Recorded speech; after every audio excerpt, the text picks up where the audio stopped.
Iginiit ng China na hindi nila binabaliwala ang anilay paulit-ulit na pangahamon at pangaharas ng Pilipinas sa South China Sea. Ayon sa tagapagsalita ng Defense Ministry ng China, bukas naman silang resolbahin ang mga hindi pagkakasunduan sa pamamagitan ng mga dialogo at konsultasyon. Pero hindi raw nila ipagwawalang bahala ang umano'y paulit-ulit na provocation at harassment ng Pilipinas. Hinimok din ng China ang Amerika na itigil na ang pakikialam sa issue sa South China Sea.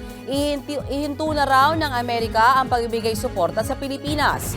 Bagkus sa ipagtanggol ang regional security sa pamamagitan ng mga konkretong aksyon. Wala pang tugon dito ang gobyerno ng Pilipinas, pero una nang iginiit ni AFP spokesperson Medel Aguilar na hindi tayo ang nagsisimula ng gulo lalo't mga barko ng Pilipinas ang hinaharang at binobomba ng tubig ng China.